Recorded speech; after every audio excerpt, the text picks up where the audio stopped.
Vatsimpana entin'i Pasteur RATIANARIVO Rabarijaona. Aoka iombavaka izay tompoko. Ry Andriamanitra ray tsy toa mpanao ny lanitra sy ny tany eo, mankalaza anao izay mitsaoka anao mivoninahitra anao.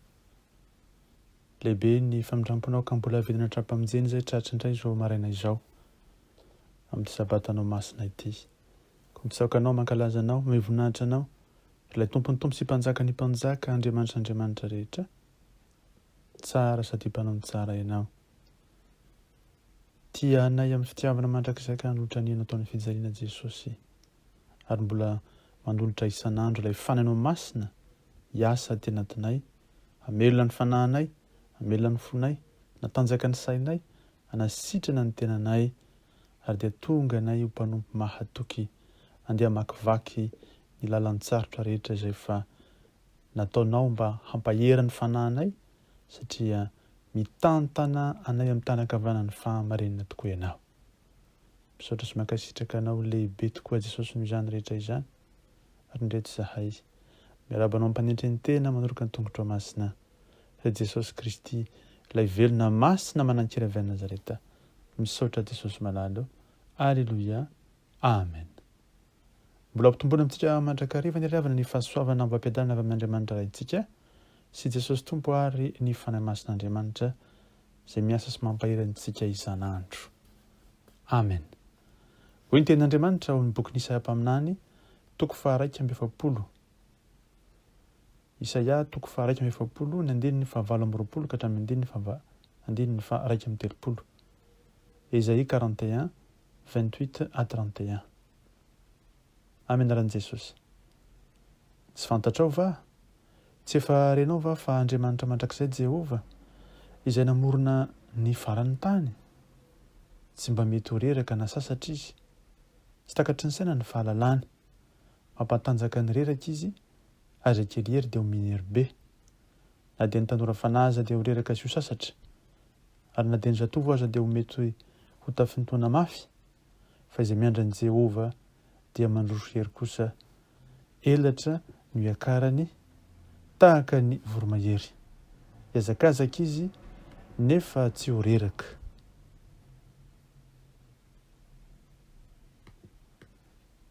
Ao amin'ny Isaia toko faha 3:7 koa dia manambara amintsika amin'ny anaran'i Jesosy hoe: izao no lazain'i Jehova izay nahary anao ry Jakôba, izay namorona anao ry Israely, aza matahotra fa izaho. Miantso anao amin'ny anaranao aho, ahy ianao. Raha mitana rano ianao dia ombanao ao, ary ny ono tsy mba manao izay hanafitra anao. Raha mandeha amin'ny afo ianao dia tsy ho may, ary tsy handolo anao lelafo, satria izaho Jehova Andriamanitrao, Ray aman-dReny Israely, no mpamonjy anao. Voay ny voasoratra amin'ny Apokalipsy hoe: ary nahita lanitra vaovao sy tany vaovao aho, fa efa lasa ny lanitra voalohany sy ny tany voalohany, ary ny ranomasina tsy misy intsony. Ary nahita fa indro ny tanàna masina dia Jerosalema vaovao, izay nidina avy any an-danitra tamin'Andriamanitra, voaomana tahaka ny ampakarana efa miaingo eo amin'ny vadiny. Ary nareo feo mahery avy teo izay fiandrian'Andriamanitra hoe: indro ny taberna kelin'Andriamanitra dia amin'ny olona, ary izy hitoetra eo aminy, ary ireo olony, ary Andriamanitra hitoetra eo aminy, dia ho andriamaniny. Tsarovy ry havana, lohahevitra amintsika anio dia ny hoe: midira ao amin'ny fizahan-toetra fa ao Jesosy. Ny fizahan-toetra mantsy dia ilay avelan'Andriamanitra hitrango amin'ny fiainantsika, satria izy dia te hampahery antsika sy hanatanjaka ny fonontsika andeha makivaky lalan-tsarotra rehetra. Ny fizahan-toetra mantsy dia ilay alefan'Andriamanitra eo amin'ny fiainantsika, tahaka ny afo mamaivay, kanefa hamolavolatsika tahaka ny volamena, hahatonga antsika ahery sy hatanjaka, handresy, ary dia hiditra ao amin'ilay fiainana mandrakizay. Fa izay mandresy ihany nomen'Andriamanitra ny satro-boninahitra fiainana. Aoka sika hisikimponitra sy hatanjaka fanahy manoloana izany ady izay tsy maintsy holalovantsika sy handresentsika izany. Dia usahy ary ianao, usahy izaho, usahy isika hanolo tena handresy ny tena sy ny filanjo tontolo izao ary ilay satana fahavalo. Noho izany mila manakititra amin'ny lalan-tsarotra hitondran'Andriamanitra antsika isika. Rehefa izany dia omen'Andriamanitra hery sy ositra manokana isika andresena ny fizahan-toetra sy ny ady sarotra rehetra. Araka izay voasoratra sy noraisantsika teo ry havana dia misy tokoa ny elatra izay omen'Andriamanitra antsika toy ny voromahery. Izany dia ahafahantsika miatrika ny ady sarotra rehetra, ahafahantsika mandeha mamakivaky ny fizahan-toetra handresentsika sy azotsika toko sy fanantenana fa Jesosy dia mihazona antsika amin'ny tanakavanan'ny fahamarinany. Mitantana antsika izy. Eny, tsy amelantsika ho rery noviana dia izay elatra omen'Andriamanitra antsika izay no entika makivaky ny lalan-tsarotra sy ny fizahan-toetra rehetra. Eo koa ry havana no ahatsiarovatsika fa ny ampiakarana antsika dia ny andeha hiatrika ilay Jerosalema vaovao be voninahitra. Manjelanjelatra sy mamirapiratra efa homanina tahaka ny ampakarana. Tsy mba azo jerena akaiky satria mazava noho ny masoandro. Vonona andeha hisedra ny mafy indrindra miaraka amin'ny Jesosy ary ve isika? Satria isika dia tahaka ny vakoka voatokana sy vita tanteraka izay fahan'Andriamanitra tanteraka. Aza mania ho amin'ny fitaka feno hafetsena tanterahany fahavalo Jesosy. Samy miala am-panahy isika rehetra. Tsaro fa izay nanao voady hanao sorona ny ainy no azo tombony amin'ny hositra manokana. Fa izay miala sy mandositra izany dia tsy mba handray ilay hery avy amin'ny Tompo. Eny am-pandehanana mantsy no hanomezan'Andriamanitra antsika hery. Eny am-pandehanana mantsy no hanafian'Andriamanitra hery antsika. Eny an-tany-piadiana no hanolorana ny fiadiana sy izay fitaovana rehetra ahafahantsika mandresy. Koa izay rehetra tsy samy atriky miady fa mialaala sy mandositra, tsy mirotsaka, dia indro ho resy ary rehefa resy dia ho ariana. Tahaka ny tsy misy ilana azy intsony. Araka izay voasoratra fa izay tahaka ny sira matsatso dia indro tokoa fa ariana ny ivelany ka hitsahan'ny olona dia ho dorana. Riavako amin'ity andro ity, aza manaiky ianao handeha ka hiala fotsiny manoloana ny fizahan-toetra izay omen'Andriamanitra anao. Fa miatre amin'ny finoana, tanterao ny asany, mahereza matanjaha.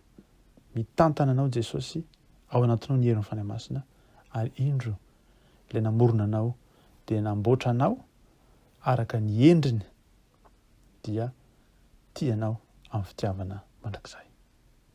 Fa ny fanahy masina izay alatsaka avy any ambony tokoa dia indro mampahery antsika ka ny hevitra ho tonga tanimboly, ny tany hay dia anjary mahavokatra ary dia ny tanimboly hiverina toy ny ala.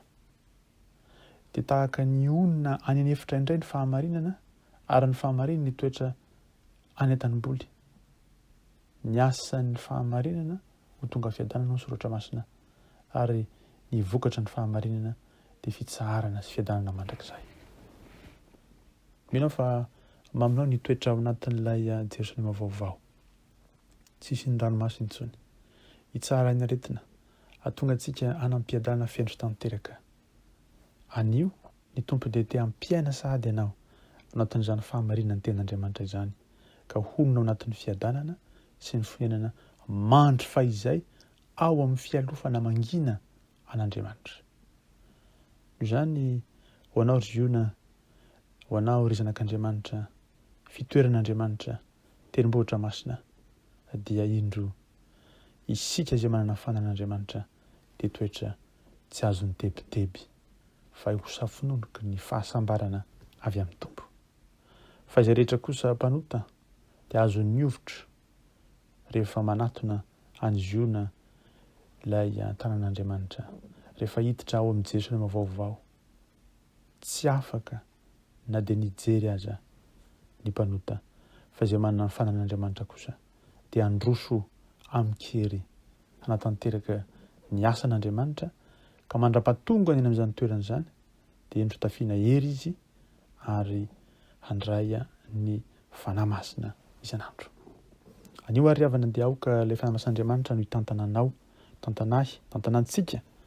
Azotsika makivaky lalan-tsarotra oetra sy ny fizahan-toetra satria indro ny tompo dia mahatoky.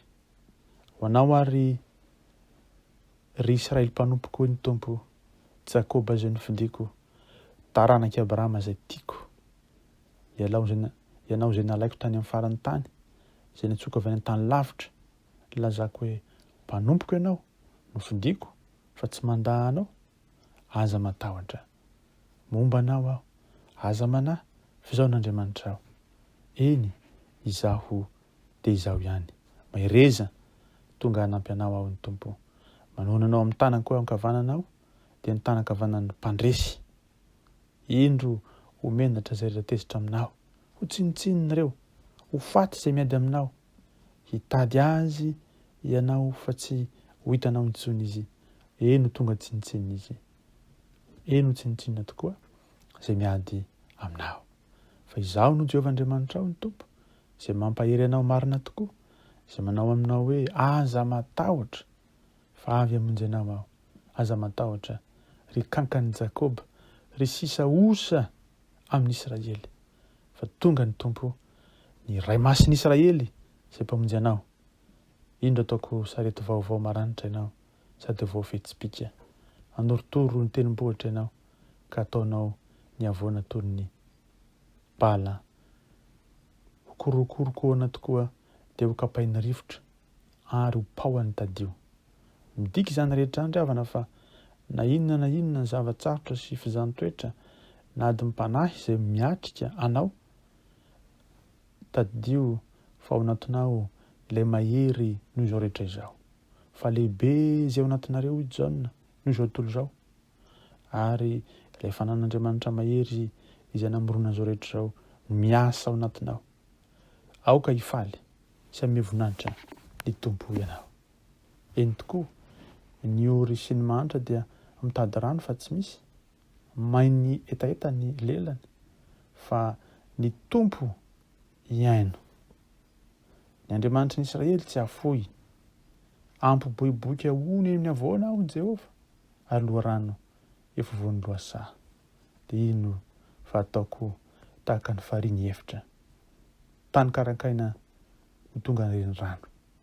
Ataoko hazo sedera, akasia, rotra, oliva ireny. Ataoko eny amin'ny tany ngazana ny kipreso sy ny elmary ny bozaka. Izany rehetra izany mipirofo mivaingana, fa eo amin'izay hitoeran'ny fahotana no hiabiazan'ny fahasoavana. Eo amin'izay misy ny tangazana sy ny karankaina sy ny zavatsarotra rehetra ny tenen'Andriamanitra, fa tsy maintsy hitsangana eo ny hazo mijoalajoala ary ny koa ny fitahiana miopampana. Saotra tompony amin'ny teninao. Mankasitraka Jesosy, fa mpanomponao tantanao tokoa zahay, olom-bo fidinao, sitraky ny fonao, ary napetraka ao aminay ny fanahinao masina, ka hitondra ny rariny amin'ny fireneny zahay. Na dia tsy antsoantso azy zahay, na nandratra ny feonay, nanao izay ndrendresana izany dia eo anatrehany mandrakariva ianao. Saotra Jesosy, tsy ho kivonao anketraka zahay, na dia ampahoriana aza, fa satria fantatray fa ianao dia manao lalana izay tsy fantatry ny olona. Eny Jesosy malalo, mieritreritra tokoa ny zava-mitranga taloha zahay, mihevitra ny zava-mitranga fahiny, fa indro fantatray fa efa hanao zava-baovao izay efa ho avy ianao. Ametraka lalana ao amin'ny hevitra ianao Andriamanitra. Eny Jesosy manalo, ianao lehibe voninahitra, ilay tianay amin'ny fitiavana tsy mety levina. Nanavitra ny mpanomponao ianao ary mbola navitra azy, eny mbola navitra anay ianao, fa kely tokoa no fiandohanay fa lehibe no fiafaranay ao aminao. Saotra Jesosy. dia rahalahy zahaja saotra ho anao randriamanitray zanaka fanay masina fa amin'ny kosa nitsodrano avy aminao. Ny tompo ane hamindra fo antsika, hamindra fo eo anivon'ny faharavana izy, ka ataon'ny tompo tahaka ny edena tany ny tany efitra. Eny ataon'Andriamanitra tahaka ny edena ny tany lao, ataony tahaka ny edena ny tany karankaina sy ny efitra, dia ho tonga fifaliana sy ravoravoana ny fiainantsika, ho fisaorana sy fiobiana no asetritsika izany. Tanteraka tokoa n'izany amin'ny anaran'ny Ray sy ny Zanaka ary ny Fanahy Masina.